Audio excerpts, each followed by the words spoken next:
Mais il n'y a Vous pas voyez que que lui-même Kabila ne dans crée ce pas un pays. discours quand même de la Non, paix. non, s'il vous plaît, il n'y a pas que Kabila dans ce pays. Et il y a les Congolais. Parlons des Congolais. Pourquoi parler des hommes? Pourquoi citer les noms des gens? Il n'y a pas que Kabila dans ce pays. Les politiciens, oui, plusieurs sont fistrés. Oui, non, je suis parfaitement d'accord, mais moi je suis contre de ne mettre avant que Kabila ou Félix. Nous aussi, nous sommes là. Pourquoi ne pas dire, ben, Marie-Josée, elle est là, elle a décidé ça.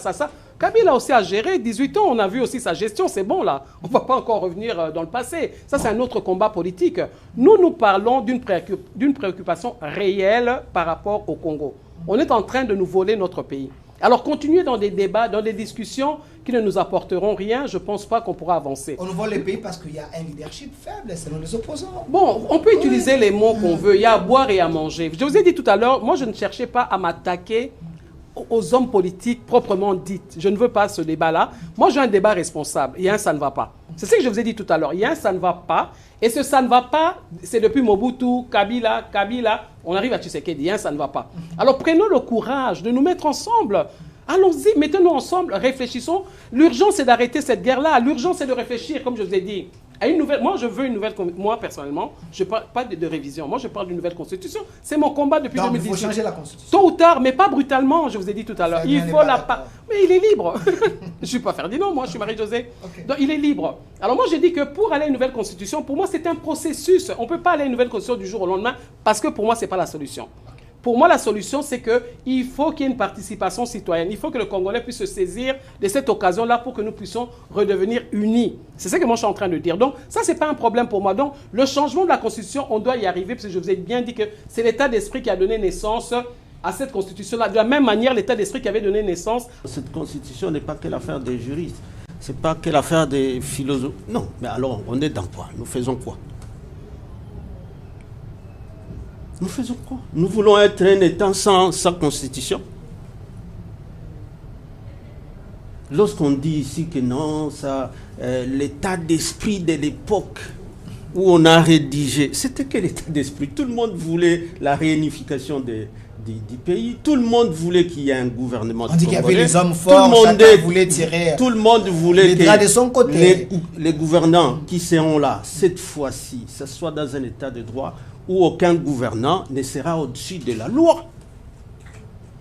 Mais ça toujours parle des hommes invisibles, les forces invisibles qui étaient derrière. Ils sont déjà deux. Constitution. Ils sont déjà deux contre moi. Et je sais que tu as déjà tendance là à arracher vite la parole. Continuez à parler. Hein, Delphin? Nous voulons quoi? Que la République n'ait plus de constitution, c'est ça. On dit que c'est l'affaire des juristes. C'est depuis quand que c'est l'affaire des juristes? C'est depuis quand? On a fait, madame, pense bien en disant qu'il faut encore réfléchir. Mais lui, il ne voit pas les choses dans l'immédiateté.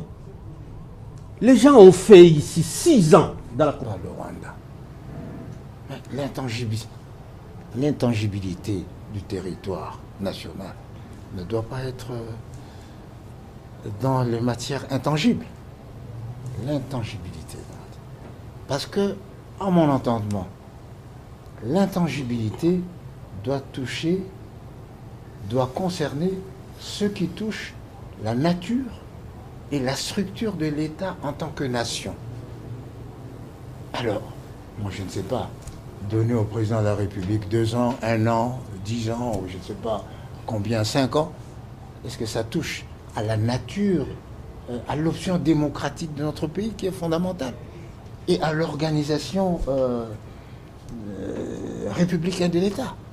Donc il faut réfléchir. Il faut réfléchir. Selon moi, l'état d'esprit qui a créé cette constitution-là, il l'a dit tout à l'heure et je suis parfaitement d'accord avec lui. C'est un état d'esprit qui a dû calmer les ardeurs des hommes forts. Et donc, c'est ça qui a donné naissance à cette constitution-là. Elle n'est peut-être pas mauvaise. Il y a des lois qui sont applicables, qui sont bien. Mais le problème, c'est l'état d'esprit du législateur derrière. C'est tout ce qu'on dit. Donc, on doit interpréter une loi. Quel était l'état d'esprit du législateur? Et moi, je dis, quel était l'état d'esprit lorsque on a créé cette constitution-là? Donc, ça n'a pas été fait pour l'intérêt du peuple congolais. Vous voyez, on est dans le désordre en permanence. On la viole matin, midi, soir. Alors, moi, je dis que nous devons aller... Même l'actuel régime viole cette constitution. Je dis les Congolais de manière générale. Donc, je ne vais pas entrer dans ce débat-là. Je vous dis pourquoi je ne vais pas entrer dans ce débat-là. Parce que je ne veux pas qu'on soit dans la polémique. La situation est tellement grave. L'insécurité à l'Est, la misère. Il y a trop de problèmes pour qu'on perde notre temps dans de grands discours intellectuels, alors qu'il y a une réalité qui est là. Le peuple meurt de faim, le peuple, ça ne va pas. Et cela, je le dis bien, depuis la fin du règne de Mobutu. Donc, moi, je voudrais dire au président Félix Tshisekedi, pourquoi voulez-vous ramasser tous les problèmes de tout le monde et croire que en un mandat, vous allez le résoudre? Moi, je ne pense pas. Parce que c'est le problème de Mobutu. La guerre à l'Est a commencé avec Mobutu. Hein. Après, l'AFDEL s'est rajouté là-dedans. Et ça a continué jusqu'aujourd'hui au président Félix Tshisekedi. Distributeur des produits électroniques grand public et du prêt-à-porter. Retrouvez les meilleures offres et promos des smartphones, laptops, accessoires et du prêt-à-porter à des prix inédits. Nos adresses: commune d'Engaliema, avenue Colonel Mongiba, numéro 3, quartier Bassoko, référence rond-point magasin Kintambo, à côté de la station Total. Limité 7e rue résidentielle, place commerciale, voire l'immeuble à l'Italia. Pour tout contact, appelez au 085 016 33 65. PKM, c'est la qualité. PKM, C'est la différence. PKM. C'est la satisfaction.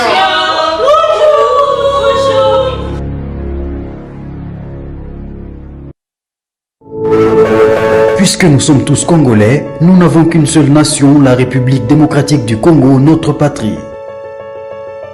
Nous avons le devoir de l'aimer et l'obligation de la faire développer à travers notre sens patriotique et nos belles actions. Chers patriotes, il est temps. Rejoignez-nous dans la campagne citoyenne et éducative de sensibilisation sur le changement de mentalité.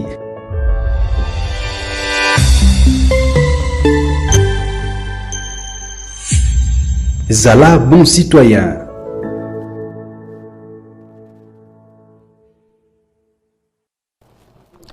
Soyez le bienvenu, fidèles téléspectateurs. Nous vous disons merci, chers Congolais. Vous êtes très nombreux. Vous attendez votre programme, le programme de 10e rue télévision, votre émission au centre, un grand plateau spécial avec les têtes bien faites de la République. On vous avait annoncé la présence de Madame Marie-Josée Ifoku. Elle était candidate aux élections de 2018 comme candidate présidente de la République. Également en 2023, elle avait aussi déposé sa candidature comme candidate présidente de la République. Et sur ces plateaux, nous avons aussi la présence de monsieur l'ambassadeur Aléa Tundu, qui était également dans notre affiche. Lui qui est une bibliothèque pour la République démocratique du Congo, il est de l'Union sacrée. Monsieur l'ambassadeur Aléa Tundu, soyez le bienvenu. Voilà, et de l'autre côté, nous avons la présence de monsieur Ferdinand Comberet, ancien ministre, aussi ancien député national. Il est également secrétaire permanent adjoint du PPRD, parti cher à Joseph Kabila Kabongé. Excellence, soyez le bienvenu. Merci, bonsoir Delphin. Voilà, dans quelques minutes, il y aura la présence de Madame Marie-Josée Ifoku et de l'autre côté, l'archevêque, voulais-je dire, l'archevêque Dodo Kamba, qui va faire également son entrée dans quelques minutes. La thématique avec vous, nous allons parler d'un sujet important. 64 ans après l'indépendance, la classe politique congolaise est-elle improductive? On en parle sur ces plateaux. Mais d'entrée des jeux, je préfère commencer par monsieur l'ambassadeur Alain Atundu. 64 ans après, pensez-vous que la République démocratique du Congo est déjà mature? Le jugement lapidaire du titre de l'émission me semble excessif. 64 ans après, il n'est pas possible qu'on ait échoué. Il n'est pas possible. Sur le plan économique, on ne peut pas nier qu'il y a eu des infrastructures et que le Congo de 1960 n'est pas le Congo d'aujourd'hui. Nous avons des grandes infrastructures, Inga Chaba, nous avons les Mobaï, sur l'ensemble de la République, de nouveaux aéroports. Sur le plan d'infrastructures, économique, eh bien, au moins là, la classe politique n'a pas chômé. Sur le plan de la valorisation du cadre congolais, je crois que c'est le plus grand travail fait par la classe politique. Toutes les entreprises congolaises aujourd'hui sautent aux mains et en grande partie aux mains des nationaux. Vous vous rendez compte des gigantesques machines comme la GECAMIN, ou bien le port de Matadi, l'aéroport de Njidi, c'est géré par des fils de ce pays. Les avions, oui. Donc c'est un grand travail que nous ne pouvons pas sous-estimer. Sur le plan culturel, il y a des infrastructures. Il y a les stades, il y a le nouvel institut qu'on vient d'ouvrir en face du Palais du Peuple, etc. Et donc, si tout n'a pas été fait et parfait, en tout cas, la classe politique a marqué au moins de son empreinte ces 64 ans d'indépendance. Merci. Alors, la même question à l'excellence Ferdinand Cambéré. Je précise que c'est l'ancien ministre et aussi ancien député national, secrétaire général adjoint du PPRD. Appelez-moi Ferdinand. Voilà, Ferdinand Cambéré. La même question à vous. Aujourd'hui, la RDC peut se dire que 64 ans après, je suis un grand ingénieur dans l'Afrique centrale. Bon, j'avoue que moi-même, je ne saurais pas nager dans cette thématique qui est aussi vaste. Au début, vous sembliez poser la question par rapport à la maturité politique de la classe politique. La classe politique congolaise est-elle improductive 64 ans après? Mais la première question d'abord, est-ce que la RDC est un pays mature 64 ans après d'abord? Oui, parce que tout dépend de sa classe politique, de la qualité de la classe politique qu'elle a présentée pendant tous ces temps. Est-ce qu'on peut se vanter d'avoir aujourd'hui une classe politique qui a su répondre aux attentes de la population? Je dirais non. Je dirais non, parce que des Kassavubu, lorsque vous voyez ce premier gouvernement, les conflits qu'il y avait, finalement, ces conflits, bien qu'on a débuté avec la loi fondamentale qui a été votée par le Parlement belge, on a mis en place des institutions. Bon, pas toutes, parce qu'il y avait par exemple la Cour constitutionnelle qui continue à fonctionner toujours en Belgique, et qu'à 64 déjà, nous avons eu quand même la première constitution, que tout le monde s'était félicité de l'avoir, mais qui déjà à 65, il y a eu un coup d'État. À 67, il y avait une nouvelle constitution qui a inauguré une dictature qui a fait plus de 32 ans. Et de ça, on sait ce qui est arrivé avec ce qu'il y avait comme conférence nationale, qui, les gens réunis au Palais du Peuple ici, vous savez, les gens ont fait plus ou moins 6 ans en train de débattre sans trouver une issue. On n'a pas été en tout cas capable de proposer une constitution qui pouvait être promulguée. Nous avons été surpris à Kinshasa par l'avènement Afdel. Nous est arrivé, lui aussi vite assassiné. Et que donc c'est avec la transition avec le roi Joseph Kabila Kabange qui, après Sun City, finalement, on a la première constitution qui est mise à l'épreuve, pour moi, par la gouvernance qui s'est dit aujourd'hui. Parce que tous les débats que nous rencontrons dans les médias, c'est ça, la tentation déjà de réviser des dispositions qui sont censées être tangibles, intangibles, et que à cela, ça fait peur. Ça fait peur pour me dire, est-ce qu'on a tiré des leçons du passé? Les 64 ans là. Est-ce que nous avons tiré les leçons de toutes les crises récurrentes telles que c'est décrit dans l'exposé des motifs de cette Constitution? On veut la changer.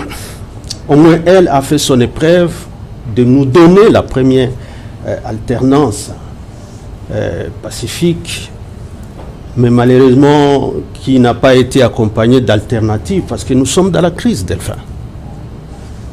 On voit bien que même ceux qui sont allés aux élections seuls, pour se tailler des postes seuls, sans l'opposition, en tout cas nous n'étions pas. Mais regardez leurs partis politiques. À l'IDPS, parti au pouvoir, sont déchirés. Bon, à l'Union sacrée, chacun a son discours. Bon, le chef de l'État, tantôt, quand il arrive à Belgique, non, cette constitution, elle est déjà obsolète. Il faut la remplacer. Et bon, et puis ça continue. Des discours, des déclarations de ce genre-là. Est-ce que nous pouvons nous féliciter d'une certaine maturité de la classe politique aujourd'hui? Je dis non. Okay. Alors, je veux revenir vers vous, monsieur l'ambassadeur Aléa Toundou. C'est vrai, vous avez traversé les époques, vous avez géré avec le marshal Mobutu, aussi avec Kabila aujourd'hui, avec Tshisekedi. Mais est-ce, monsieur Ferdinand a raison, qu'il y a manque de la maturité de la classe politique congolaise? À chaque régime, il y a toujours tentative de changer la constitution. Est-ce l'immaturité de la classe politique congolaise? Lorsque nous analysons les 64 ans d'indépendance, nous remarquons qu'à chaque époque, ces défis. Et à chaque époque, des personnes de la classe politique pour faire face à ces défis. Nous avons eu 60 jusqu'à 65. Il y avait les sécessions, les rébellions, etc. Mais le président Kasavubu et d'autres ont résisté à cela. Tshombe, qui était l'artisan, on va dire, de la sécession katangaise, lorsqu'il fut nommé Premier ministre, il n'a pas décrété la sécession ou la séparation du Katanga. Il a œuvré pour l'unité de notre pays. Et déjà à l'époque, il avait perçu le danger d'une certaine influence étrangère, au point qu'il avait pris la décision, je crois que c'était par un décret présidentiel, de expulser les Congolais, les Maliens, je crois les Angolais, il y avait à peu près 4. Après, Mobutu est arrivé. Face aux convoitises extérieures, la classe politique s'est levée sous une forme ad hoc. Elle s'est battue pour l'indépendance économique, pour la valorisation de la personnalité du Congolais à travers le recours à l'authenticité. Ce danger, nous n'avons pas été engloutis par les convoitises extérieures ni par les pressions extérieures. Mouzé est arrivé, il s'est rendu compte de la même réalité, il s'est révolté contre ceux qui l'avaient amené au pouvoir et qui voulaient de ce fait la servir. Il a été assassiné pour cet élan patriotique. Le président Joseph Kabila est arrivé, il a continué sur la même lancée, il s'est battu pour que le Congo ne sombre pas. Le président Tshisekedi est arrivé, il se bat pour que le Congo ne disparaisse pas, qu'il ne sombre pas, qu'il se mette debout qu'il soit une voix audible dans le concert des nations. Lorsqu'on voit tout cela, on va dire que globalement, la classe politique a manifesté une grande maturité face aux défis, face aux enjeux. Quand je dis dans sa grande maturité, il y a malheureusement des cas déplorables, des traîtres à la nation, qu'aujourd'hui, des Congolais puissent non seulement avoir partie liée avec l'agresseur, mais puissent offrir un habit à l'agresseur. C'est un acte qui doit nous faire réfléchir sur la nécessité d'approfondir l'éducation, l'esprit civique et le patriotisme des nôtres, quels que soient les problèmes. C'est ici que nous allons les résoudre. Nos paradoxes, nos contradictions doivent trouver une solution dans notre Constitution. Ok. Alors, M. Ferdinand Comberet, une question directe. Changer la Constitution, est-ce un péché de la classe politique congolaise, ou quand on change la Constitution, c'est pour adapter cette Constitution aux problèmes réels du temps? Est-ce un péché? Delphin, tu vois, les juristes ne blaguent pas avec les mots, les concepts. Changer de constitution, ça a sa signification. Et vous ne lirez nulle part dans la Constitution où il est écrit que lorsqu'on veut changer la Constitution, voici la procédure. Vous savez, Delphin, une Constitution, en réalité, pour ses valeurs axiologiques, c'est d'abord un acte symbolique. Ok. De haut niveau pour une nation. Et comme au moins pour les États qui naissent, je peux appeler ça comme un acte de naissance délivré par l'autorité civile. La Constitution a ses symboles de venir souvent, parce qu'elle est rédigée souvent au début ou à la naissance ou à la création d'un État, et ça devient comme un acte de naissance qui les fait naître dans la société internationale. C'est comme ça que vous verrez que l'État est symbolisé par son drapeau, sa monnaie, et qu'il y a aussi la Constitution. On peut donc appeler par cette valeur symbolique que porte la Constitution comme un acte fondateur d'un État, d'une nation. Bon, mais il arrive aussi que dans la vie d'une nation, il y ait des événements imprévisibles que vous ne savez pas prévenir dans la Constitution. Et ces événements arrivent, par exemple, lorsque il y a de nouveaux maîtres qui veulent signer l'acte de la fondation d'un nouveau régime.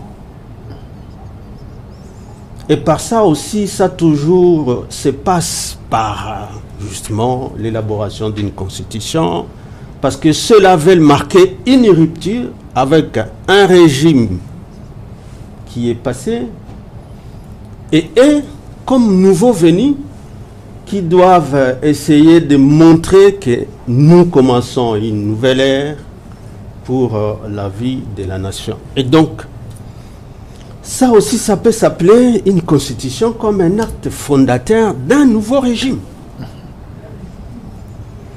Alors vous me demandez aujourd'hui le débat des changements de constitution qu'a commencé le président Félix au mois de mai, je crois, en Belgique. Parce que c'est lui qui a lancé l'idée. Jusqu'à traiter cette constitution d'obsolète, alors que c'est lui le président de la République. Alors qu'en janvier, il venait de prêter serment sur base de cette constitution. Alors que j'entends les gens dire nous sommes souverains, l'article 5 reconnaît la souveraineté au peuple, et donc comme il a voté au référendum, on peut encore revenir au référendum, voter une autre constitution. Non. Alors on ne comprend pas ce que c'est qu'une constitution. C'est souverainement que ce même peuple a limité son propre pouvoir de souverain en s'interdisant à l'article 218 de ne réviser cette constitution et les institutions. Il y a la présidence, il y a le gouvernement, il y a le parlement, il y a une portion de la population, 100 000, une pétition de 100 000, qui sont des initiatives qui peuvent être soumises au parlement. Bonsoir, désolé. Des institutions, des initiatives donc du gouvernement, ça peut être du gouvernement, du président, et qui peuvent être soumises au Parlement, comme, en tout cas c'est bien décrit au niveau de l'article 218. Donc, alors que vous êtes le président de la République qui avait prêté serment sur fond de cette constitution, comment imaginer qu'après avoir prêté serment, 5 mois après, 3 mois après, vous-même, sans penser, se remettre en cause, sinon le pouvoir que vous avez en cause, vous parlez des changements de constitution. On peut accepter que vous parliez de révision, oui. Mais des changements, ça signifie, il y a donc une rupture. Ça signifie, vous vous remettez vous-même en cause en tant qu'institution. Ça signifie, toutes ces autres institutions, si l'idée sera de toucher à l'article verrouillé, qui a verrouillé plus ou moins 8 matières, l'article 220, ça signifie, ils se remettent en cause. Et même, ça signifie qu'ils font la rébellion contre les institutions.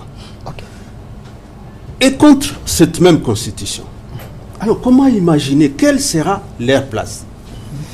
Notre constitution, on dit toujours qu'elle est bonne. Il y a des professeurs, des constitutionnalistes qui l'ont dit hier. Je ne sais pas si aujourd'hui, parce qu'ils sont alignés. Vous parlez de professeur Batek qui avait dit c'était l'une des meilleures constitutions. Il n'y a pas que lui.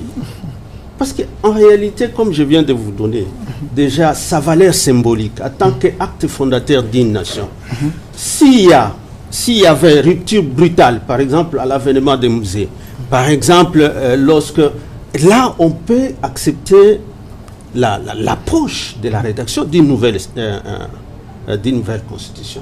Mais il n'y a pas que ça comme valeur, il y a aussi la valeur philosophique d'une constitution. Merci. Je voudrais simplement terminer 5 secondes. parce que la valeur philosophique d'une constitution se résumée aussi dans ce qu'on appelle un état de droit. Ça signifie aussi que donc dans la constitution, vous acceptez que nous ne parlerons plus des pouvoirs illimités. Et maintenant la constitution là, qui a déjà aussi cette valeur philosophique en limitant le nombre de mandats et la durée des mandats, on veut la revoir parce qu'elle va faire quoi? Sur le plan de ces systèmes juridiques aussi qu'il a construits pour l'organisation du pouvoir, ainsi de suite. Nous avons tout ce qu'il nous faut. Merci. On peut avoir quelques handicaps, mais souvent la solution, c'est plutôt dans les lois de mise en œuvre. Je le dis toujours et je continuerai à le dire. Merci, M. Ferdinand Kambere, ancien ministre et ancien député national, secrétaire permanent adjoint du PPRD, parti cher Joseph Kabila, la voix du parti. Alors, j'avais annoncé la présence de Madame Marie-Josée Foucault, elle est présidente de AENC. Elle était candidate à l'élection présidentielle de 2018 aussi, l'élection présidentielle de 2023. Nous allons l'accorder la parole d'un moment à l'autre, mais quand même, monsieur l'ambassadeur Alain Atundou, en écoutant monsieur Ferdinand Kambere, j'ai l'impression que vous, l'Union sacrée, vous voulez charcuter l'ordre constitutionnel, vous voulez violer cette constitution, parce que le moment n'est pas favorable pour que vous puissiez la changer, ou encore la réviser. Et est-ce alors où il a dit vrai? En écoutant le professeur Kambélé. Je ne le suis pas encore, je ne suis qu'un apprenant. Je sais Pour que c'est moi. les souhaits. Pour moi, je vous le souhaite. Je ne peux pas m'empêcher de m'étonner. D'abord, il a dit que pour les juristes, les mots ont une grande importance et combien a-t-il raison? Mais lorsqu'on parle d'une rébellion contre la Constitution, parce que, en tout état de cause, le chef de l'État a dit qu'il faut penser à cela. Mais étouffer la pensée, c'est étouffer la parole. Étouffer la parole, c'est étouffer la liberté. Étouffer la liberté, c'est un crime odieux contre la démocratie. Il faut laisser la liberté aux gens de penser, de parler, de s'exprimer. Ça, c'est un. Le deuxième étonnement, c'est qu'on dirait que changer de constitution de façon pacifique, c'est la première fois. Que non, la constitution de 64, il n'y a pas eu de coup d'État en 64. Donc, c'est une opération tout à fait normale dans la vie d'une nation. Alors, maintenant, la constitution, il a parlé de la valeur axiologique, je dirais plutôt sur le plan philosophique. La Constitution, qu'est-ce? Ce n'est pas une affaire de juriste. Non, ce n'est pas une affaire de constitutionnaliste. C'est d'abord une affaire de nous, le peuple, les observateurs attitrés, c'est-à-dire les écrivains, les philosophes, les théologiens, les hommes de Dieu, les anthropologues, etc. Et les juristes ont pour tâche d'agencer nos aspirations et nos appréhensions, d'agencer nos craintes et nos espérances. Parce que la Constitution, c'est d'abord une vue du citoyen sur son pays et sur la marche de son pays. Et donc, dans le cas d'espèce, il serait dangereux d'ignorer la partie de l'opinion de plus en plus grande qui ne croit plus en l'esprit de cette Constitution comme notre esprit. Cette Constitution est fondée et se réfère d'ailleurs à l'accord global et inclusif. Or, pour tout homme qui a été à Sun City, on sait que l'accord global et inclusif est l'œuvre des personnes cachées. L'œuvre Des personnes cachées. Ok. D'une part, l'Ouganda et l'Union européenne. Le RCD, c'était le Rwanda. L'Ouganda, le MSC, c'était l'Ouganda. Et du côté de Kinshasa, c'était des Européens qui donnaient des conseils. Alors, à l'analyse ou à la lumière de ce qui se passe jusqu'aujourd'hui, on s'est rendu compte que la trame de notre situation aujourd'hui, de guerre à répétition et de trahison, cette trame a été inscrite déjà dans la Constitution. Parce que ce n'était pas notre aspiration. Notre aspiration, c'est l'unité. Notre aspiration, c'est le développement du pays, c'est la cohésion. Alors, lorsque une partie de l'opinion pense qu'il faut revoir la Constitution ou créer ou écrire une autre Constitution sur base du fait que l'âme n'est pas congolaise, on ne peut pas leur en vouloir. Lorsque le professeur parle des articles intangibles, 220. oui, le principe d'intangibilité doit être d'application. Mais les matières intangibles doivent être revisitées. Pourquoi? nous souffrons aujourd'hui du risque de la partition de notre pays, ou même de la confiscation d'une petite partie de notre pays par le Rwanda. L'intangibilité du territoire national ne doit pas être dans les matières intangibles. L'intangibilité. Parce que, à mon entendement, l'intangibilité doit concerner ce qui touche la nature et la structure de l'État en tant que nation. Alors, moi je ne sais pas, donner au président de la République 2 ans, 1 an, 10 ans, ou je ne sais pas combien, 5 ans, est-ce que ça touche à la nature, à l'option démocratique de notre pays qui est fondamentale, et à l'organisation républicaine de l'État? Donc il faut réfléchir. Il faut réfléchir. Merci, monsieur l'ambassadeur Adé Toundou. Madame Marie-Josée, il faut que je précise que vous étiez candidate à la présidence de la République de 2018 et 2023. Vous êtes initiatrice d'une philosophie, la combolisation, je ne sais pas si c'est ça. Madame Marie-Josée, le sujet d'aujourd'hui, 64 ans après l'indépendance, la classe politique congolaise est-elle improductive?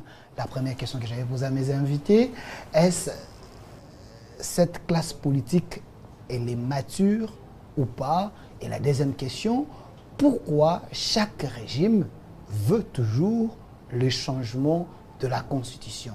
À qui profitent ces changements? Bonjour à tout le monde d'abord, je m'excuse pour le retard. Et je dois vous avouer que je me réjouis de me retrouver sur ce plateau devant ces éminents professeurs, ambassadeurs. Et nous, au centre de cela, pour nous, c'est vraiment répondre à cette préoccupation. Je pense que j'irai directement à la deuxième question qui répondra automatiquement à la première. Je me réjouis de cette question. Pourquoi? Parce qu'en fait, c'est notre combat. La rupture du système de prédation par la combolisation pour la renaissance de la République démocratique du Congo. Ça a été notre combat, ça a été notre sujet de campagne, raison pour laquelle nous ne cessons de nous lever, malgré que nous sommes conscients que ça ne sera pas facile pour y arriver, mais nous n'avons pas baissé les bras parce que la préoccupation que vous avez, en fait, c'est la raison pour laquelle nous sommes entrés en politique. Nous avons réfléchi avant d'entrer en politique. Nous avons regardé la société congolaise, la scène politique congolaise, et nous nous sommes posé tant de questions. Pourquoi nous sommes dans cette situation? Pourquoi n'y a-t-il pas réellement un décollage depuis l'indépendance? Parce que c'est ça votre préoccupation. Et nous nous sommes posé cette question-là avant d'entrer dans ce combat politique. Et c'est ainsi qu'en vous résumant rapidement notre vision de la rupture du système de prédation par la combolisation, qui est le ballet africain, le ballet congolais qui est combo, nous pourrons aller à du nouveau. Donc, ça touche automatiquement la Constitution. Okay? Donc, qui parle nouveau, qui parle Renaissance. J'ai entendu tout à l'heure l'ambassadeur dire qu'en 64, Mobutu avait changé la Constitution. En 67, hein? C'était en 67 qu'il avait changé il avait changé la Constitution. Mais en 2006 aussi, il y a eu une nouvelle Constitution avec Kabila. Donc, ce sont des formes de Renaissance. OK? Alors, nous avons tout simplement compris que, en fait, tout vient du départ. Tout vient de la première naissance. Le Congo a connu une première naissance, l'État indépendant du Congo. C'est là que nous avons commencé à exister comme un État. C'est là que nous avons commencé à exister comme un pays, comme une nation. Mais qui a donné naissance à ce pays-là, à cet État-là? Ce n'était pas nous. Je crois que l'histoire, tout le monde la connaît. Ça vient de la conférence de Berlin, jusqu'à ce que notre maire Léopold II donnera naissance. Je dis toujours le père, c'est la conférence de Berlin. La mère, c'est le roi Léopold II. Et c'est ainsi que le Congo naît, l'État indépendant du Congo. Moi, j'ai toujours l'état d'esprit qui a donné naissance à cet État, c'est l'état d'esprit de prédation. C'est pour ça que je parle toujours de la rupture du système de prédation. Donc, la prédation dont je parle vient de la première naissance. Et malheureusement, malgré l'indépendance, en 1960, cet état d'esprit de prédation s'est perpétré à travers nos dirigeants. Et c'est ça le vrai problème. Aujourd'hui, en 2024, et donc depuis 1960, aujourd'hui, ça fait 64 ans. Est-ce que le problème, c'est ceux de nos politiciens qui n'ont pas atteint une certaine maturité? Moi, je tournerai plus autour de cela parce que c'est ça la vraie question. Vous avez posé la vraie question parce que, selon notre compréhension, il y a eu un problème de maturité, selon notre compréhension. Il y a eu la naissance d'un État, il y a eu un combat, il y a eu une révolution de la part du peuple congolais en 1959. C'est ainsi qu'il y a eu une négociation de la naissance, enfin de la liberté que nous avons eue à travers, comment dire, l'indépendance. Mais ça ne s'arrêtait pas à ça. Vous ne pouvez pas avoir une indépendance, vous ne pouvez pas avoir l'espace politique sans avoir l'espace économique. Donc, il faut se donner les moyens de sa politique. Et c'est de là que tout part, parce que nous avons eu des politiciens qui ont voulu copier ce qui existait, le pouvoir qui existait en place, et ils n'ont pris que la tête de l'iceberg. Mais toute la partie d'en bas, qui est la responsabilité, qui est l'objectif, la raison d'être de cet État-là, ils n'ont pas travaillé sur ça. Ils ont juste pris le pouvoir pour le pouvoir. C'est ainsi que vous verrez que le Congolais, de manière générale, rêve de la politique. Il n'y a plus rien dans notre État. Nous avons atteint un niveau où la jeunesse, tout le monde veut aller en politique. Pour quelle raison? Alors que la politique, c'est la gestion de la cité. La politique, c'est réfléchir pour trouver des solutions aux problèmes congolais. Depuis 1960, combien de routes il y a eu depuis 1960? Si ce n'est les routes de l'époque de Belges qui en ont fait plus que nous, est-ce qu'il y en a eu? Est-ce qu'il y a eu une réelle infrastructure pour permettre le développement? Mais chaque régime a apporté un plus. Je me rappelle, à l'époque de Joseph Kabila, qui nous a parlé de 5 chantiers et la révolution de la modernité. Donc, chaque président a amené son apport. Définitivement, chaque régime a eu à emmener son apport. OK?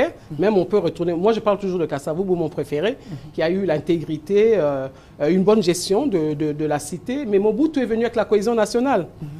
Kabila, père, ne pas trahir le Congo. Kabila, Joseph, les 5 chantiers, comme vous le dites. Félix, et la passion du Congo. Et la passion du Congo. Et la passion du Congo. Pas du Congolais, mais du Congo. Bon, c'est une question que je pose. Et Félix Tshisekedi qui nous parle du peuple d'abord. Donc, quelque part, chacun a ce souci-là, a cette préoccupation-là, chaque régime, de vouloir apporter un réel changement. Mais le problème, c'est que je vous ai dit tout à l'heure, c'est fait superficiellement. C'est pour ça que nous parlons, nous devons aller à une renaissance. Nous devons aller à quelque chose de nouveau. Vous me poserez la question, mais tout à l'heure, vous avez dit qu'il y a eu de renaissance. 67, là, dernièrement encore en 2006, et les périodes transitoires que nous avons connues. Oui, c'était des formes de renaissance, si vous voulez, mais il n'y a pas eu un travail de profondeur. Et donc, en résumant notre vision de la combolisation, pourquoi nous devons aller à la renaissance? Nous devons passer d'abord par un processus que j'appelle la combolisation. Dans la combolisation, il y a 7 points. Les 4 premiers points, en fait, travaillent sur l'homme congolais. Parce que le problème du Congo, c'est l'homme congolais. Quand je parle de l'homme, c'est le grand H. Le capital humain. Oui, le capital humain. C'est ça le problème du Congo. Okay. Donc c'est ça. Dans les 4 premiers points de la combolisation, parle du premier point qui est une prise de conscience tout simplement de la situation dans laquelle nous nous trouvons aujourd'hui. Et le deuxième point, c'est que une fois qu'on a pris conscience, on commence à conscientiser, sensibiliser le peuple congolais. Il y a un ça ne va pas. Nous sommes perdus quelque part. Le troisième point, c'est le prolongement de soi. Nous voulons comprendre tous ces politiciens-là, depuis l'époque Kasavubu jusqu'à aujourd'hui, que quelque part, peut-être qu'ils n'avaient pas pris le temps de réfléchir sur cette question-là. Alors, nous devons aller dans l'amour, dans le pardon, dans la cohésion nationale, justement. Et le 4e point, c'est l'unité dans la diversité. C'est ça le balai. L'unité dans la diversité. Juste pour dire que chaque tige représente un Congolais. Et vous verrez qu'il y a plusieurs tailles. Il y a des courtes, il y a des petites, il y a des grosses, il y a des épaisses. Mais tout ça, c'est le Congolais qui est l'unité dans la diversité. Donc, une fois que le travail est fait sur le Congolais, de manière générale, surtout l'élite bien sûr, donc le politicien en premier, alors ça devient plus facile d'aller donner naissance à un nouvel État. Parce qu'on aura les 3 derniers points qui vont travailler sur le nettoyage de l'État. Parce que nous avons des institutions peut-être qui ne nous servent pas. Donc, bref, après les 3 points, le 7e point, ça sera la renaissance de la RDC. Donc, pour nous, aller à une renaissance, il faut faire un travail d'abord entre nous, d'abord, de nettoyage entre nous. Et ainsi, petit à petit, nous pourrons cheminer vers une nouvelle République. Merci, Madame Marie-Josée Foucault. Monsieur Ferdinand Kambere, est-ce cette proposition qui semble être comme une solution à la crise, au problème de la classe politique congolaise? Pensez-vous qu'elle est efficace? Non, ça dit que... D'abord, je salue parce que c'est la première fois que j'ai rencontré madame, mais je la suis. Félicitations et courage. Merci. L'approche de madame, c'est ce que nous appelons le vetting. Elle rentre comme pilier dans la justice transitionnelle. Et là, il faut rencontrer le grand professeur Luzolo qui parle souvent de la justice transitionnelle, où en réalité, l'impunité a pris les rênes. Les détournés, les gaffeurs, les criminels. Je crois que c'est le président Emmanuel qui a encore fait une reproche. Où nous continuons à utiliser ceux-là qui commettent des infractions ou qui ont commis des crimes. Et les gens continuent à utiliser ça comme des valeurs. Vous appartenez à des groupes armés, vous avez des groupes armés, mais en réalité, pour vos intérêts, pour faire votre campagne, des mouvements qui créent des désordres, et à la fin, on est récompensé. Je crois que c'est tel que j'ai compris.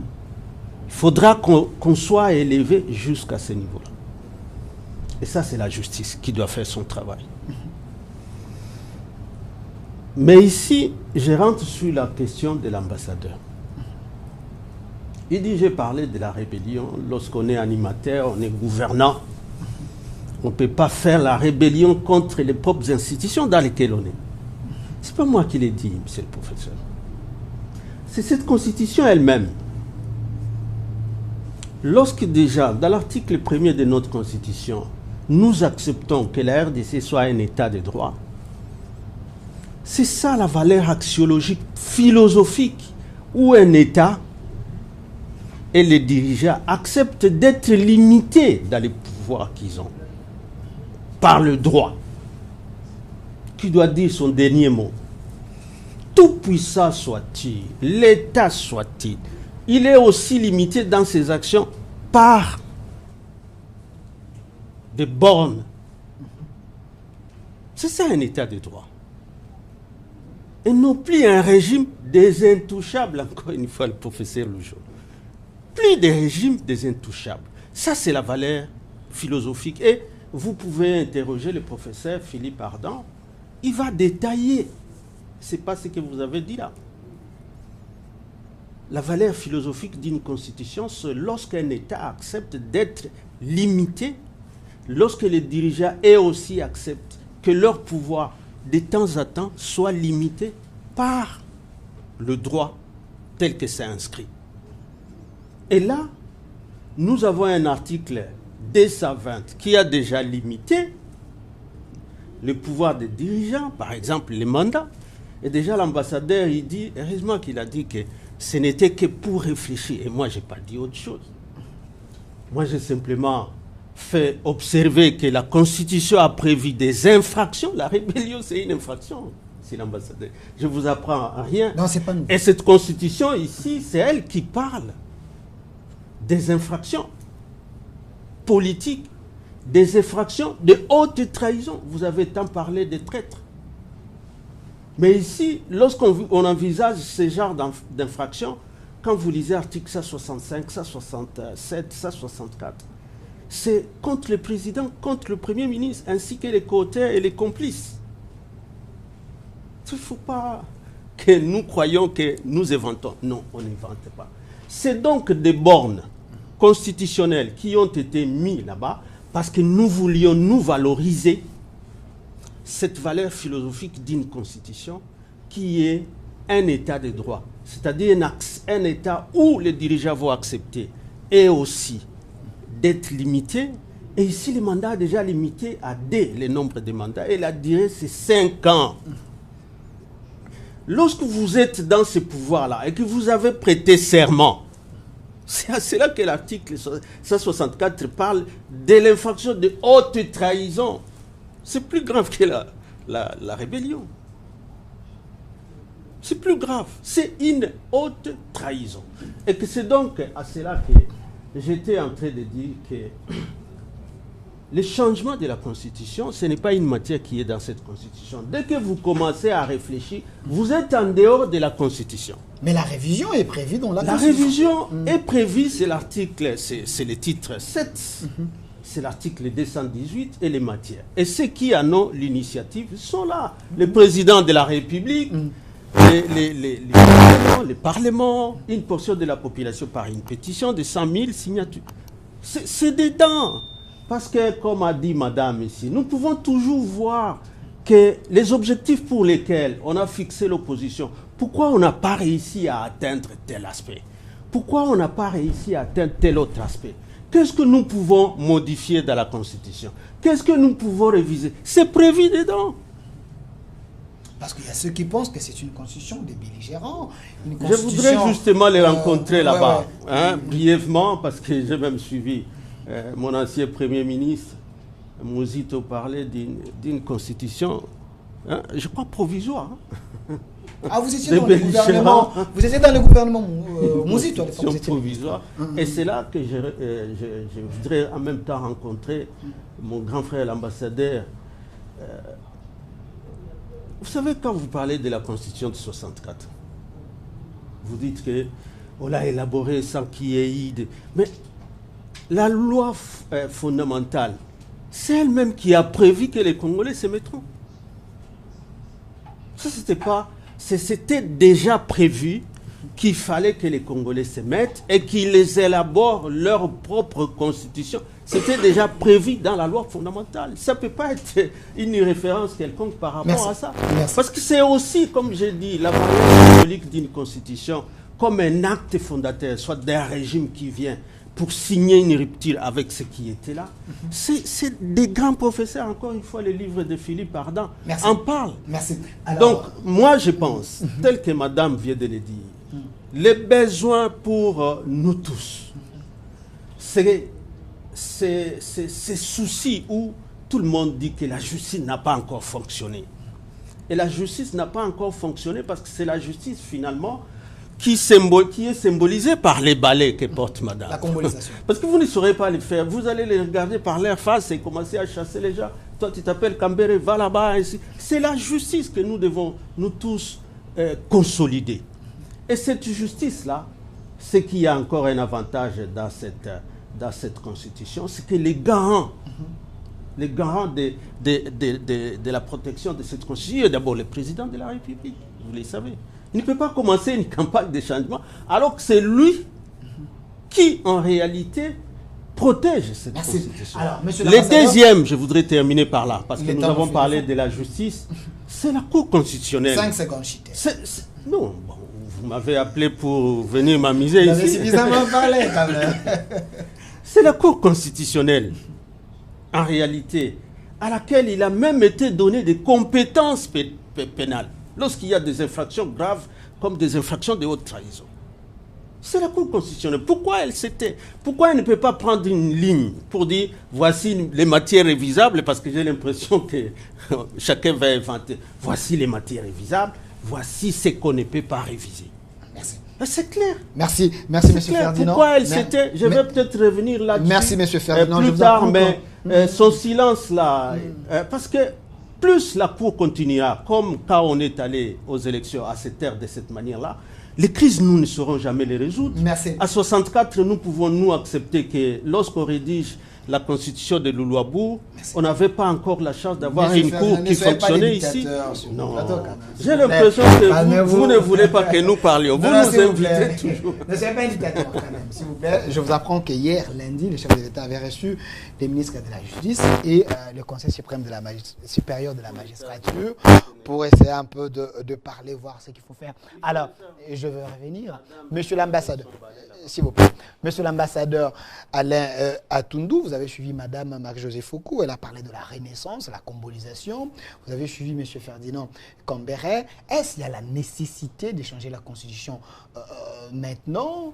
Il semble que les préalables, vous ne l'avez pas encore fait. Les sociales posent problème, l'économie a un problème, le pouvoir d'achat. Toutes ces choses, il faudrait d'abord les régler avant d'aller sur ces terrains très glissants du changement ou la révision de la Constitution.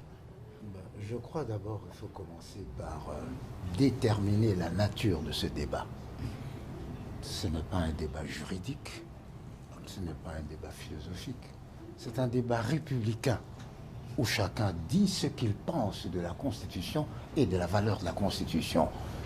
Et lorsque le professeur dit que rien qu'à y penser, on est en rébellion, Ça vous l'avez dit, rien qu'à y penser.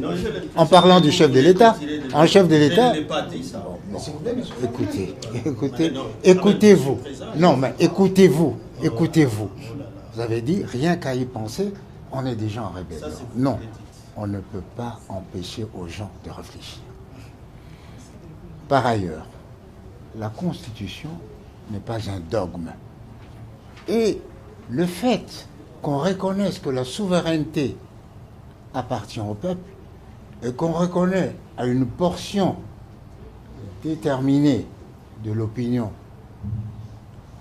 la compétence de mettre en jeu et en cause un sujet qu'il estime nécessaire, cela montre que nous pouvons réfléchir, pourquoi pas, à changer la Constitution ou à réviser la Constitution.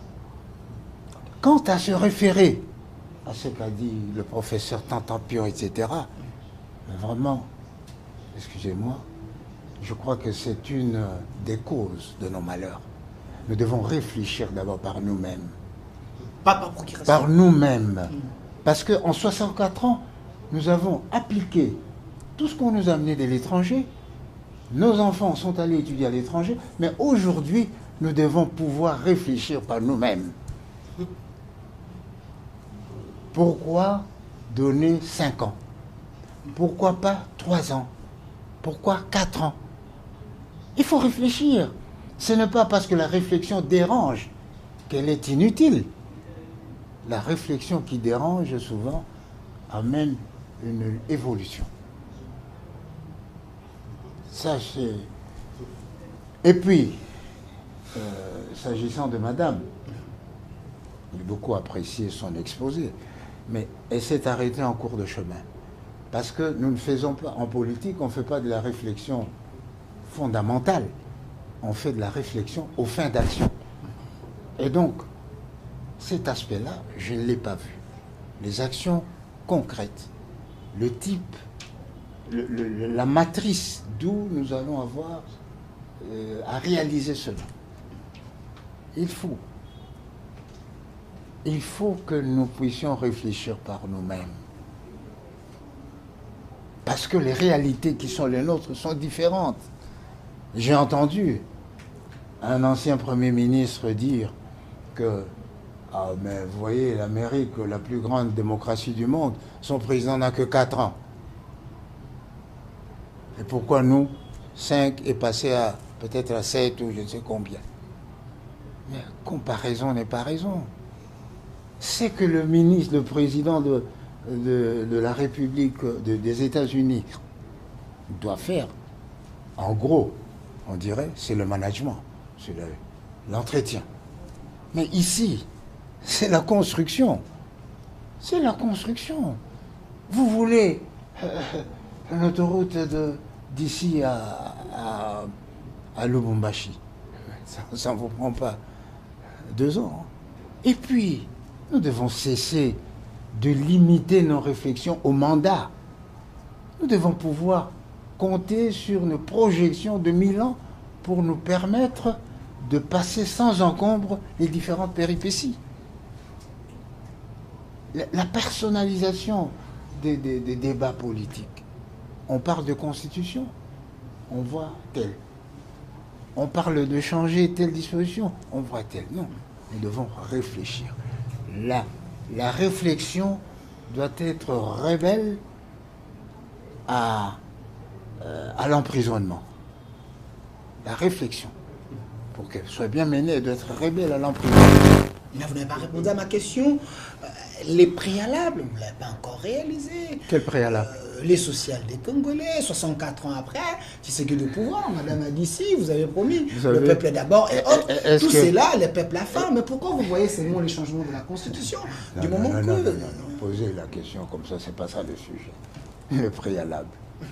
Quel est ce pays-là qui a réalisé tout avant d'aller plus loin? Vous pensez que les États-Unis, quand le président Kennedy a parlé d'envoyer quelqu'un à la Lune, dans 10 ans, ils avaient résolu tous les problèmes? La pauvreté existe encore aux États-Unis. Parce que ça ne veut rien dire La pauvreté est individuelle. Un pauvre chez nous, un pauvre aux États-Unis, ils sont logés à la même enseigne. Donc, s'il faut d'abord remplir tous les préalables, on ne fera rien. Et je voudrais vous rappeler ici les propos d'un professeur, un de nos professeurs de psychologie générale à l'université. La vie, ce n'est pas une déclinaison. La vie, c'est une cohésion, un agencement harmonieux. S'il faut attendre que, parce que le professeur est en train de préparer sa thèse, donc il ne peut plus venir à l'émission, il ne peut même plus manger, parce qu'il y a tant de recherche, il ne fera rien, il mourra avant de faire ce qu'il doit faire. Merci, monsieur l'ambassadeur, madame Marie-Josée. 64 ans après, le Congo, avec tout ce que nous avons comme richesse, un pays potentiellement riche, est-ce qu'on peut être aligné parmi les pays pauvres du monde? Est-ce qu'on peut être aligné parmi les pays pauvres du monde? Bon, je pense que... Et la vie du citoyen congolais c'est quel aujourd'hui? Vous savez, il y a tellement beaucoup à dire. Je voulais d'abord réagir par rapport à ce qu'a dit l'ambassadeur quand il a parlé de réflexion par rapport à la congolisation et qu'il a dit mais quelle est la faisabilité réellement derrière cette réflexion? Mais tout à l'heure, lui-même, il a dit une chose et son contraire. Il a dit au professeur, il ne faut pas nous empêcher de réfléchir. Donc pour nous, c'était une réflexion. On vous bénit déjà, non? On vous bénit déjà pour vous dire que ça va arriver. C'est déjà là, en cours de route, quoi. Oui, parce qu'on dit qu'il faut d'abord une réflexion pour pouvoir poser un acte. Il ne faut pas aller... on se lève un matin et puis après on décide de poser des actes irréfléchis. Donc on a besoin de réfléchir. Et moi je voudrais dire que nous on a eu à réfléchir. Ce n'est pas juste une réflexion qui reste en l'air. Coup termiste. Hein? C'est ça, exactement. Mais nous pouvons trouver une solution. Parce que lorsque j'entends M. Kambere parler, j'entends M. Atundu parler, moi, enfin personnellement, nous l'ANC, on ne se trouve pas dans un combat d'abord de l'opposition, de la majorité, des hommes, tel président ou un autre. Nous, on n'est pas dans ce combat-là. Et c'est important que tout le monde puisse le comprendre. Nous sommes dans un combat ou dans une réflexion pour sortir le peuple congolais de la situation dans laquelle elle se trouve. Et ça fait des années. Donc, moi, je dis toujours, mettre ça sur le dos d'un seul président ou d'un seul régime, c'est biaisé. Parce que la fin du règne de Mobutu, le peuple congolais ne voulait plus de Mobutu. OK? C'est Kabila père qu'on n'a pas eu le temps de balayer. Il est parti trop tôt, peut-être. Et il y a eu la fin du règne de Kabila Joseph. Le Congolais n'en voulait plus. Vous voyez ce que je veux dire? Et on a un nouveau régime.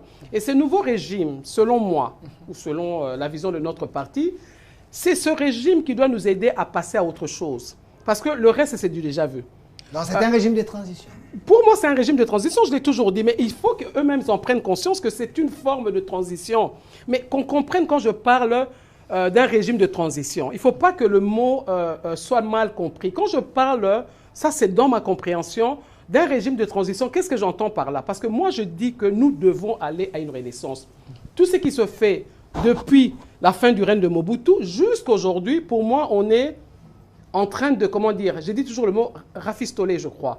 Donc c'est le mot rafistoler. Donc tout est en train, c'est comme si on est assis sur la chaise, avant d'arriver, vous avez un peu mis une pierre pour qu'on puisse s'asseoir. Le siège est un peu brisé, vous avez mis quelque chose pour le supporter. Le Congo est dans un état comateux. Et il faut qu'à un moment donné, que nous puissions prendre le courage de donner la mort à cet état, parce que si on ne le fait pas, les autres vont le faire. Ils vont le faire. Nous sommes un pays tellement riche et malheureusement si pauvre par rapport à la population que nous, les politiciens, nous devons nous mettre en accord, nous devons nous asseoir, pas les dialogues qu'on a connus dans le temps là, où il y a un partage de pouvoir entre les gens forts. Moi, je ne parle pas de ça. Je parle des... Tout à l'heure, l'ambassadeur a dit que la Constitution n'est pas une affaire des juristes ou des politiciens, c'est une affaire des Congolais. Selon nous, dans notre compréhension, parce que tout à l'heure, il voulait savoir de quelle manière on va y arriver. Mais je vous le dis, on peut y arriver, on peut s'asseoir ensemble, on parlera de dialogue. La cohésion nationale, je vous ai dit, ce balai-là, il y a 1000 manières. Moi, je ne sors pas de la Constitution. L'article 222 de la Constitution nous permet de créer de nouvelles structures, de nouvelles institutions d'aide, comment dire, à l'état des droits, ou à la j'oublie le mot. Enfin, en tout cas, l'article 222 nous permet de créer de nouvelles institutions à travers le Parlement pour nous aider, voilà, justement, à aller vers une véritable démocratie. Comme ce que Martin Fayol avait proposé au Conseil des réformes institutionnelles. Ah, peut-être, je ne sais pas, mais moi je parle de... Moi j'ai pris l'article, hein. Moi je ne sors pas de la Constitution. Okay. Parce que pour moi c'est important, la Constitution, parce que tout part de là. La gestion du pays doit partir de la Constitution, doit partir sur base de textes légaux. Et donc, allez lire l'article 222, elle nous permet de créer une nouvelle institution. Et pour moi, je propose justement que nous puissions créer cette nouvelle institution-là, comme à l'époque, on a créé le CNSA d'ailleurs, à l'époque. Mais moi, cette fois-ci, oui, merci M. Kambere de nous lire cet article-là, c'est le point C, je crois, qui nous permet de créer une nouvelle institution. Et à travers cette institution-là, nous pouvons aller rechercher cette cohésion nationale, ce débat-là dont je parle, pour que nous puissions nous préparer à aller à une nouvelle constitution, aller à un changement de constitution. Mais selon notre compréhension, ce n'est pas quelque chose qui doit se faire du jour au lendemain. Pour nous, c'est un programme de peut-être 3 ans, hein, on travaille là-dessus, il y a une réflexion, et dans cette commission-là, il faut qu'il y ait de tout le monde. Il l'a dit tout à l'heure. Une question directe. Les représentants du peuple congolais. Une question directe, madame. Oui. Est-ce que cette constitution, elle n'est plus adaptable à nos problèmes? Je vais vous répondre autrement. Selon moi, l'état d'esprit qui a créé cette constitution-là, il l'a dit tout à l'heure, et je suis parfaitement d'accord avec lui. C'est un état d'esprit qui a dû calmer les ardeurs des hommes forts. Et donc, c'est ça qui a donné naissance à cette constitution-là. Elle n'est peut-être pas mauvaise. Il y a des lois qui sont applicables, qui sont bien. Mais le problème, c'est l'état d'esprit du législateur derrière. C'est tout ce qu'on dit. Donc, on doit interpréter une loi. Quel était l'état d'esprit du législateur? Et moi, je dis, quel était l'état d'esprit lorsque on a créé cette constitution-là? Donc, ça n'a pas été fait pour l'intérêt du peuple congolais. Vous voyez, on est dans le désordre en permanence. On la viole matin, midi, soir. Alors, moi, je dis que nous devons aller... Mais l'actuel régime viole cette constitution. Je dis les Congolais de manière générale. Donc, je ne vais pas entrer dans ce débat-là. Je vous dis pourquoi je ne vais pas entrer dans ce débat-là. Parce que je ne veux pas qu'on soit dans la polémique. La situation est tellement grave. L'insécurité à l'Est, la misère. Il y a trop de problèmes pour qu'on perde notre temps dans de grands discours intellectuels, alors qu'il y a une réalité qui est là. Le peuple meurt de faim, le peuple, ça ne va pas. Et cela, je le dis bien, depuis la fin du règne de Mobutu. Donc, moi, je voudrais dire au président Félix Tshisekedi, pourquoi voulez-vous ramasser tous les problèmes de tout le monde et croire que en un mandat, vous allez le résoudre? Moi, je ne pense pas, parce que c'est le problème de Mobutu. La guerre à l'Est a commencé avec Mobutu. Hein. Après, l'AFDEL s'est rajouté là-dedans, et ça a continué jusqu'aujourd'hui au président Félix Tshisekedi. Donc, tous les problèmes que connaît le Congo aujourd'hui ne viennent pas seulement de ce régime, c'est ce que moi je pense. Ça vient, je vous ai dit déjà, de la fin du règne de Mobutu. Donc, comment voulez-vous nettoyer cette république, vous seul?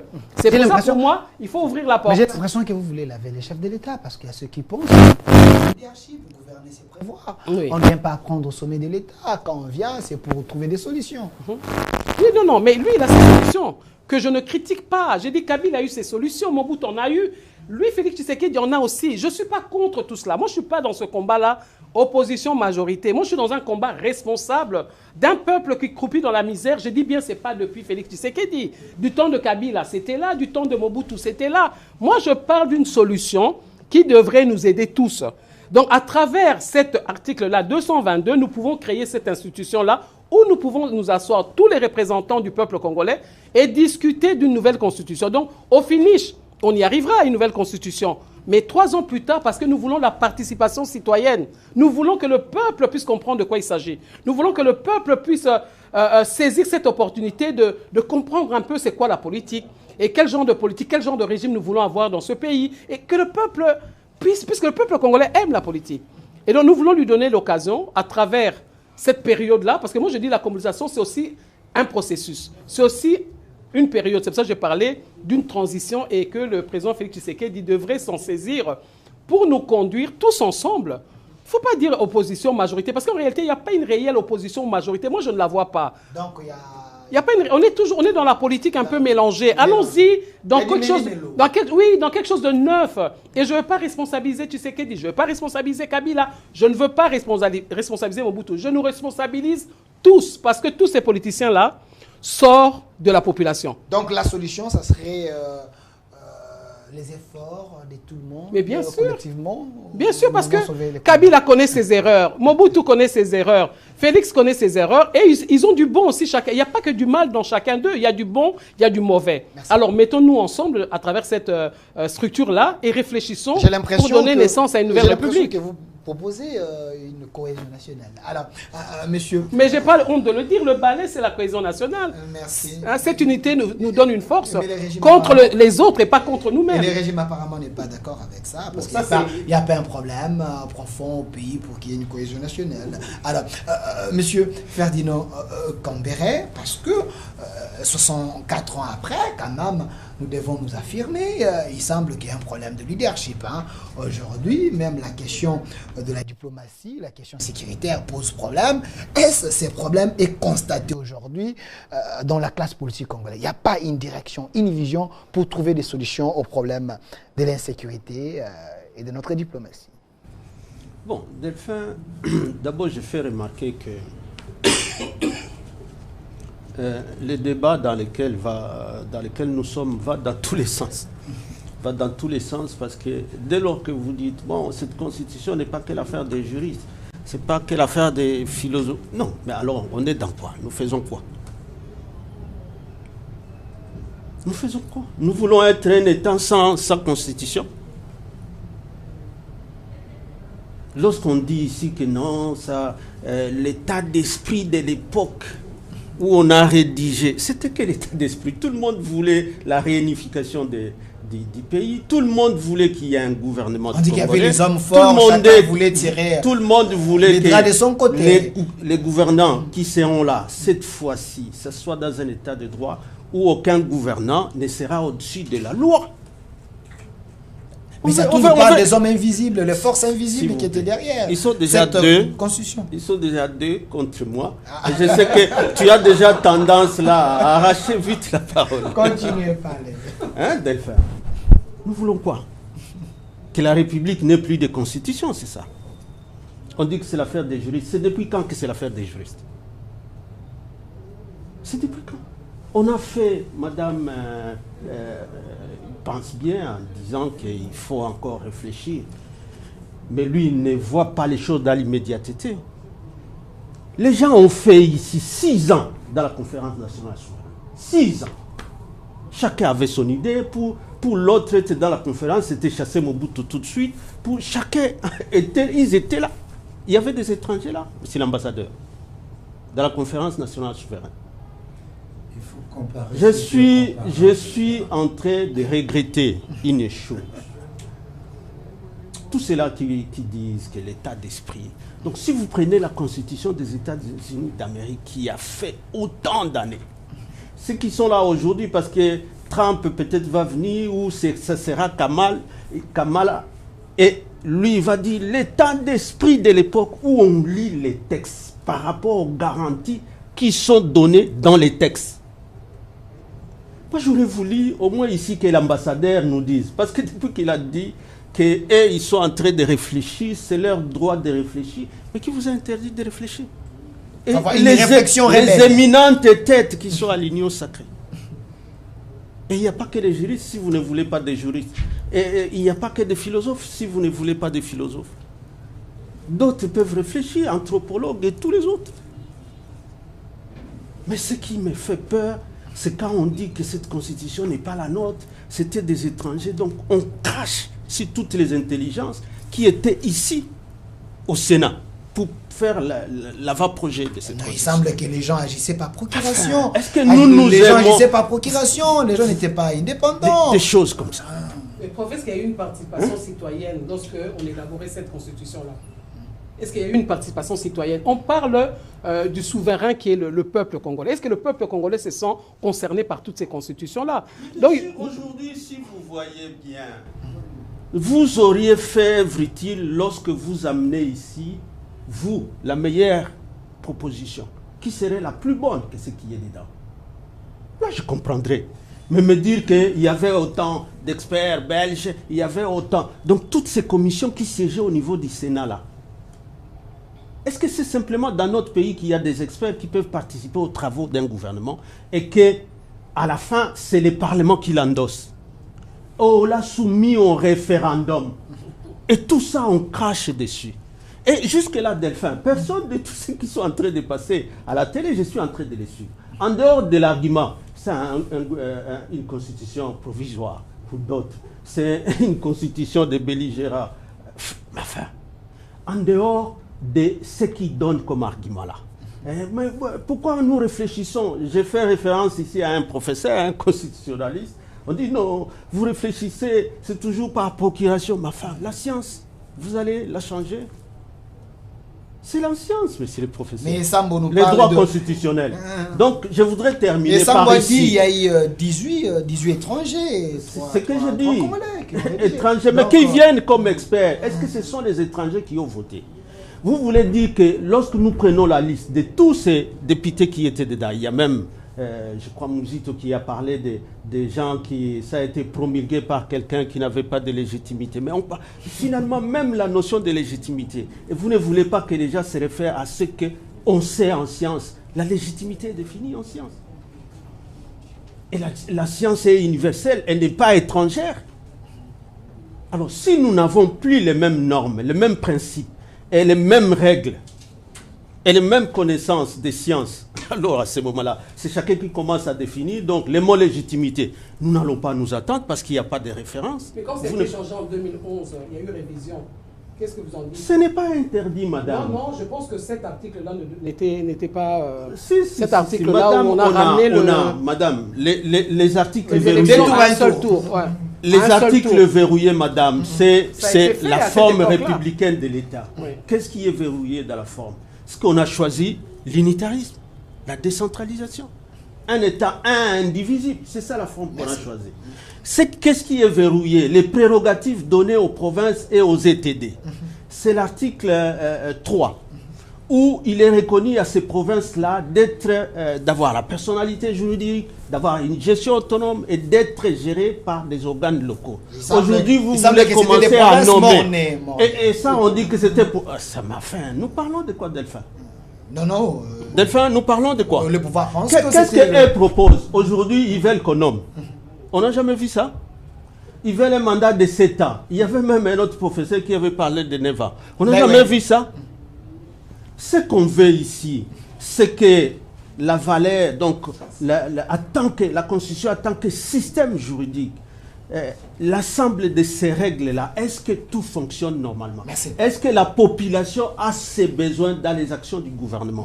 Qu'est-ce qui bloque le gouvernement? C'est ça qui devait nous dire que nous, on est bloqués ici. Merci, mais M. Ferdinand. Quand ils parlent de blocage, c'est quand ils ont fait des années en nommant des informateurs, même là où il ne faut pas les nommer. Merci, M. Ferdinand. Non, il faut amener des arguments qui sont forts. Mais ayez quand même l'État aussi. Je vous ai donné suffisamment de temps, non. Monsieur l'ambassadeur Atundou. S'il vous plaît, je vous ai donné suffisamment de temps, Monsieur l'ambassadeur Atundou. Il semble qu'il y ait un problème. Je vous ai donné suffisamment de temps. Il semble qu'il y ait un problème de leadership. La question de l'Est, on en parle.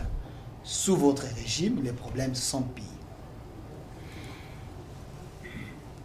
D'abord, je voudrais 2 précisions. Pour madame, je n'ai pas renié la réflexion. Nous faisons une réflexion aux fins d'action. C'est-à-dire que la réflexion existe, mais l'objectif, c'est de proposer quelque chose de concret. Vis-à-vis du professeur, bien entendu, la science est universelle, mais elle n'est pas exclusive. La science n'est pas exclusive. Ce n'est pas parce que quelqu'un n'a pas lu tel auteur qu'il ne peut pas réfléchir et avoir raison. Donc, je peux dire que la science n'est pas exclusive. Heureusement que M. Delphin a posé le problème en réalité, qui devrait nous intéresser. Parce que, comme disent les philosophes, d'abord vivre et puis philosopher. Nous devons d'abord mettre fin à la guerre. Et à cela, nous avons besoin de cette cohésion derrière le chef de guerre. Lorsque vous êtes complaisant vis-à-vis des traîtres à la nation, mais cela met en mal la cohésion et le leadership. Nous devons aujourd'hui juger tout à l'aune de la loyauté vis-à-vis de la République. Lorsqu'un État étranger a abusé de notre bonne foi ou a fait montre de grande mauvaise foi, de mauvaise foi manifeste, on tu vas pas le considérer comme un ami.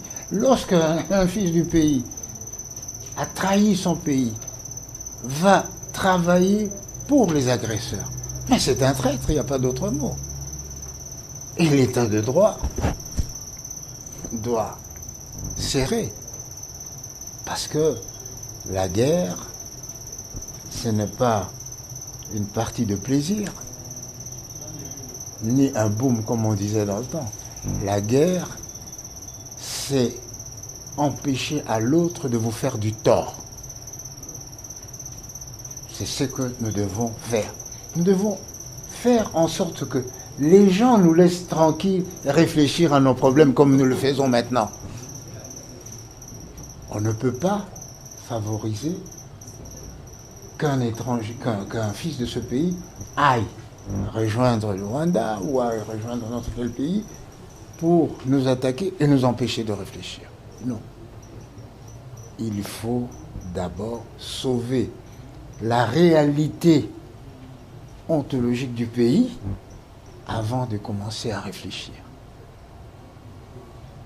Ça, c'est un. De deux, ce débat, je dis, c'est un débat républicain. Parce que, comme je crois que vous l'avez fait observer, personne n'a déposé sur la table du juge d'opportunité et de fond un projet quelconque. Personne. C'est seulement, bon, il est pas tiens. Si on discutait de ceci, on en discute. Mais qui a pris l'initiative de prendre soit 100 000 signatures et a déjà déposé un projet? Parce que c'est sur ça qu'on vous dit. Il faut qu'ils nous disent si c'est une révision, c'est de tel article, pourquoi, etc. C'est en fonction de cela. Aujourd'hui, c'est un débat républicain. Quand j'ai dit que la Constitution, ce n'est pas une affaire exclusivement des juristes, c'est une affaire qui doit traduire notre personnalité, nos valeurs, nos aspirations, nos appréhensions, nos espérances. Donc, c'est pourquoi je dis, ça c'est, il faut qu'il y ait des gens qui puissent avoir cette capacité de conceptualiser ce que chacun de nous ressent. Alors, les juristes interviennent, disant, bon, voilà, nous avons fait ça, ça, ça. Est-ce que vous êtes d'accord? C'est ça le sens du référendum. Merci. Alors, Madame Marie-Josée, parce que la question de l'Est, on en parle, 60 ans après, il y a toujours des politiciens congolais qui sont prêts à trahir leur pays, à rejoindre la rébellion, à être à la merci de la communauté internationale. On a appris hier qu'il y a un ancien candidat président de la République, il a rejoint le M23, M. Franck Diongo. Est-ce, pensez-vous, que la communauté internationale, elle est hypocrite face à la RDC? Qu'est-ce qu'il faudrait faire pour que nous puissions trouver une paix durable par rapport à ce problème de l'Est? Pour dire que la communauté internationale est hypocrite, bon, vous savez, nous devons comprendre que la gestion d'un pays, c'est une question de responsabilité. C'est pour ça que je vous ai dit tout à l'heure que c'est nous les politiciens qui devons le comprendre. Nous sommes dans une situation où le Congo est attaqué. Nous sommes dans une situation où la balkanisation est en route. Et on doit l'accepter, c'est une vérité. Et tant que nous n'allons pas nous mettre ensemble, c'est pour ça que moi je parle de cette cohésion nationale. Il faut qu'on se mette ensemble. Je pense que l'ambassadeur l'a dit tout à l'heure, on doit l'accepter. Qui est présent aujourd'hui? Moi je dis toujours, c'est le président Félix Tshisekedi. Il est là. Mettons-nous ensemble parce que nous devons trouver des solutions pour arrêter cette guerre-là. Mais lui-même, il n'est pas prêt à fédérer les autres. Mais oui. Quand il dit que Kabila, il est derrière le M23, derrière Kabila, il y a des gens. Oui, mais il n'y a pas que Kabila ne crée pas un discours quand même de la paix. Non, s'il vous plaît, il n'y a pas que Kabila dans ce pays. Il y a les Congolais. Parlons des Congolais. Pourquoi parler des hommes? Pourquoi citer les noms des gens? Il n'y a pas que Kabila dans ce pays. Les politiciens, oui, plusieurs sont frustrés. Oui, non, je suis parfaitement d'accord, mais moi je suis contre de ne mettre avant que Kabila ou Félix. Nous aussi, nous sommes là. Pourquoi ne pas dire, Marie-Josée, elle est là, elle a décidé ça. Kabila aussi a géré 18 ans, on a vu aussi sa gestion, c'est bon là. On ne va pas encore revenir dans le passé. Ça, c'est un autre combat politique. Nous parlons d'une préoccupation réelle par rapport au Congo. On est en train de nous voler notre pays. Alors continuer dans des débats, dans des discussions qui ne nous apporteront rien, je ne pense pas qu'on pourra avancer. On voit les pays parce qu'il y a un leadership faible selon les opposants. Bon, on peut utiliser les mots qu'on veut, il y a à boire et à manger. Je vous ai dit tout à l'heure, moi je ne cherchais pas à m'attaquer aux hommes politiques proprement dites. Je ne veux pas ce débat-là. Moi, j'ai un débat responsable. Il y a un ça ne va pas. C'est ce que je vous ai dit tout à l'heure. Il y a un ça ne va pas. Et ce ça ne va pas, c'est depuis Mobutu, Kabila, on arrive à Tshisekedi. Il y a un ça ne va pas. Alors prenons le courage de nous mettre ensemble.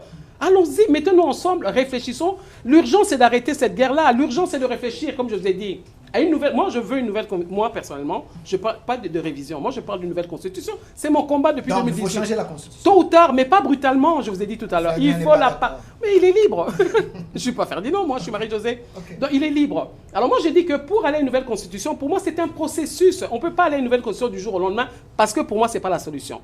Pour moi, la solution, c'est qu'il faut qu'il y ait une participation citoyenne. Il faut que le Congolais puisse se saisir de cette occasion-là pour que nous puissions redevenir unis. C'est ce que moi, je suis en train de dire. Donc, ça, ce n'est pas un problème pour moi. Donc, le changement de la Constitution, on doit y arriver, parce que je vous ai bien dit que c'est l'état d'esprit qui a donné naissance à cette constitution-là. De la même manière, l'état d'esprit qui avait donné naissance à l'État indépendant du Congo. Pour moi, on est toujours dans la continuité. Nous devons rompre dans ce système-là, parce que cette constitution fait partie du système.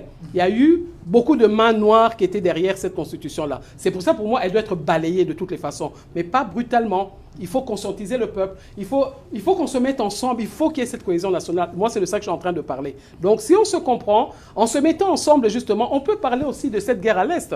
Il faut qu'elle cesse, cette guerre-là. Mais ça dépend de nous. On est infiltrés, nous tous, on le sait, non? On est infiltrés. Et à un moment donné, il va falloir prendre le courage à deux mains, puisque les infiltrés, les Congolais qui sont là, connaissent les infiltrés. Mais ils se taisent. Ils ne disent rien. Donc, ça prend du courage.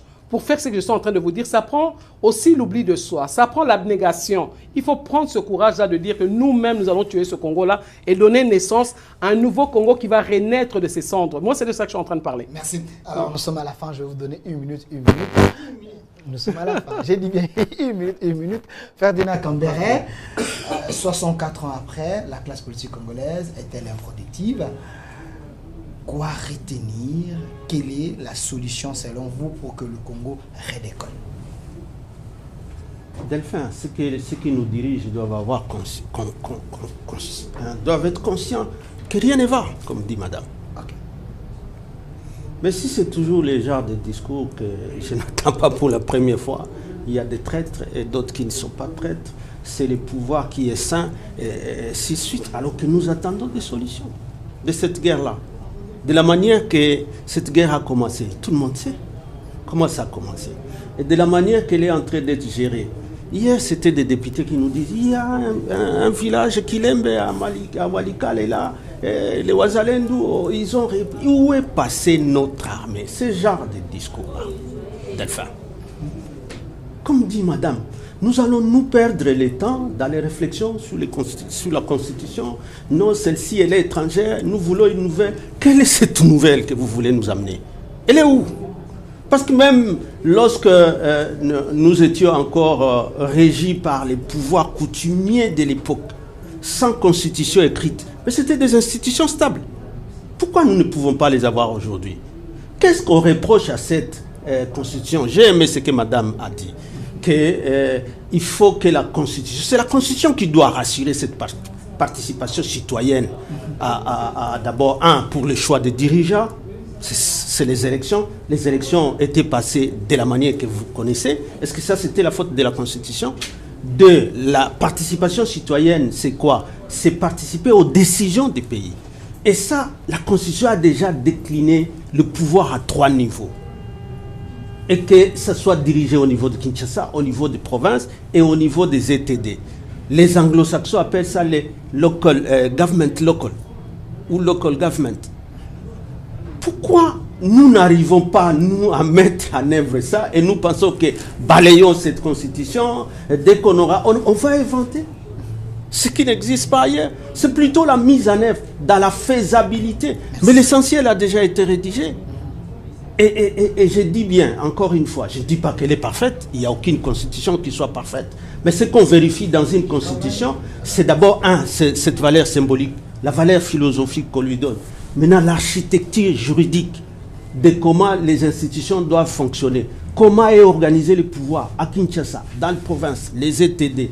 Est-ce que les citoyens participent au choix des dirigeants? Est-ce que les citoyens participent aux décisions qui sont prises? Aujourd'hui, il y a un cessez-le-feu qui ne finit pas. Merci. Depuis quand on a demandé à ces régimes de mettre fin à ça et ils ne veulent pas? Est-ce qu'on va dire vraiment que les citoyens là qui sont en train de souffrir, ils ne sont plus dans leur village, ils sont dans le camp, ils meurent chaque jour, qu'ils sont associés aux décisions qui sont prises à Luanda et partout, les AC, ainsi de suite. Merci. C'est ça qu'il faut voir. Est-ce que ça c'est la Constitution ou ce sont les hommes qui sont... Merci, M. Ferdinand. C'est tout ce que vous nous avez disons. dépassé plus d'une minute. Alors, M. l'ambassadeur, Je sais allez à toujours. C'est moi. Le public est en train de nous suivre. Je vous ai donné 1 minute, mais vous êtes allé au-delà de 2 minutes. Alors, monsieur l'ambassadeur, quoi retenir 64 ans après? Est-ce qu'il faut commencer à se plaindre toujours? Ou soit il faut aller dans la logique de madame, une cohésion, il faut qu'il y ait une renaissance de l'art. Aucune guerre ne peut être gagnée avec 2 chefs. Il faut un chef. Nous avons aujourd'hui un chef, qu'on l'aime pas, c'est Tshisekedi. Et c'est lui qui fait la stratégie. Et quand on parle de cohésion, c'est se mettre autour de lui pour que sa stratégie puisse triompher. Il ne s'agit pas de regarder avec délectation les échecs de notre armée pour dire voilà, ils ne veulent rien, ils ne connaissent rien, mais vous êtes blanc comme neige. Des propos qui ne se limitent qu'aux critiques acerbes, sans proposition réaliste et réalisable.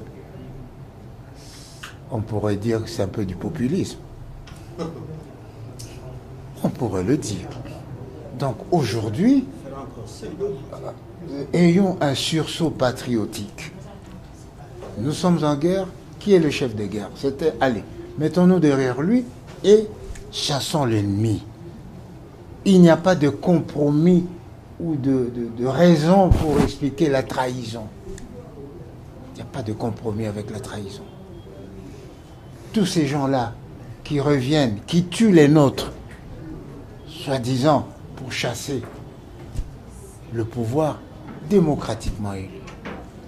Comment on peut être silencieux vis-à-vis de ces gens-là? Moi, en tout cas, nous devons continuer à réfléchir, mais en réfléchissant, nous devons d'abord agir pour que la guerre prenne fin. Merci. Alors, Madame Marie-Josée, il faut que vous étiez candidate à l'élection présidentielle. Quelle serait la meilleure solution? C'est également votre mot de la fin par rapport à la thématique d'aujourd'hui. Moi, je dis que dans l'homme, il n'y a pas que du mauvais. Il y a du bon, qui qu'il soit. Tout à l'heure, nous avons parlé de nos 5 présidents. Kasavubu, je parle toujours de la bonne gestion, la morale, l'éthique. Retenons cela. Mobutu, la cohésion nationale. Papa Bomoko, Maman Bomoko, Tata Bomoko, Ekolo Bomoko. Kabila père, ne pas trahir le Congo. Vous en avez parlé tout à l'heure. Il y a eu trahison. Il y a des Congolais qui trahissent le Congo et on ne peut pas se taire. C'est grave. 4e président, le président Joseph Kabila. Lui, c'est la passion du Congo. Et c'était quoi vous avez rajouté? Il y avait la passion du Congo et les 5 chantiers. Félix Tshisekedi dit le peuple d'abord. Quand vous mettez toutes ces 5 choses... mais c'est un début. Moi, je ne veux pas entrer dans le combat d'homme parce qu'il a eu un premier mandat où il y avait 2 têtes au niveau de la gestion du pays. Donc, ça ne devait pas être facile pour lui. J'ai dit que je ne suis pas là pour défendre les uns ou les autres. Moi, je voudrais parler de la préoccupation du peuple congolais qui souffre. Mais j'essaie de faire passer un message tout simplement où j'ai cité les 5 présidents. Chacun avait une grande vision, mais ne pouvait pas être réalisable pour la simple et bonne raison que nous sommes dans un système mis en place depuis que nous sommes nés étant indépendants du Congo. Et pour en sortir, c'est cette prise de conscience-là. C'est un processus. Ça ne peut pas se faire du jour au lendemain. Je n'ai pas un problème que ce soit Félix aujourd'hui qui est président ou ça aurait pu être une autre personne ou moi-même. Mais je dis tout simplement que oui, il est président, mais il ne peut pas prendre tout sur lui. Le problème date d'il y a 30 ans au moins, ou même depuis qu'on était né étant indépendant du Congo. Le problème. Donc, pour nous, il ne faut pas chercher à résoudre ce problème-là seul. Il y a des gens qui ont de l'expérience. Mettons-nous ensemble. Je vous ai dit, à travers cette structure-là, pendant que d'autres sont en train de travailler, continuons cette réflexion-là de manière officielle et que le peuple congolais puisse en saisir, que le peuple congolais puisse participer à ce débat-là et qu'il comprenne la raison pour laquelle au finish, dans la précipitation, nous devons aller à un changement de constitution. Merci. Moi, je crois à ce combat-là pour la renaissance du Congo, quoi. Du Congo avec K. Merci. faut donner 64 les ans, matières qui seront 64 ans après Oui, l'indépendance, 64 ans après l'indépendance, la classe politique congolaise est-elle improductive? Vous avez suivi les têtes bien faites de la République, moi je pense, et tous ils se sont mis d'accord sur la cohésion nationale, l'amour de la patrie. M. Atundu a dit, soyons derrière les chefs de guerre pour que nous puissions d'abord chasser l'ennemi. Espérons que le message est entendu par les dirigeants et aussi par le public. Sur ce plateau, j'étais avec M. Ferdinand Comberet, qui est secrétaire permanent adjoint du PPR des partis chez Joseph Kabila Kabongé. Merci à vous également. Monsieur l'ambassadeur Alain Atundu, une personnalité au sein de l'Union sacrée, une bibliothèque pour la nation. Merci d'avoir répondu à notre invitation. Et merci également à Madame Marie-Josée Ifoku, intelligence fine de la nation. Il y a une personne qui m'avait dit ça. Présidente de AENC. Merci à vous d'avoir répondu à notre invitation. Merci également à la grande équipe qui m'a accompagné, à mon réalisateur attitré, M. Masunda, et côté régie, Enak, Jimmy, et les autres. Restez fidèles à nos programmes et notre RDC est possible. Au revoir.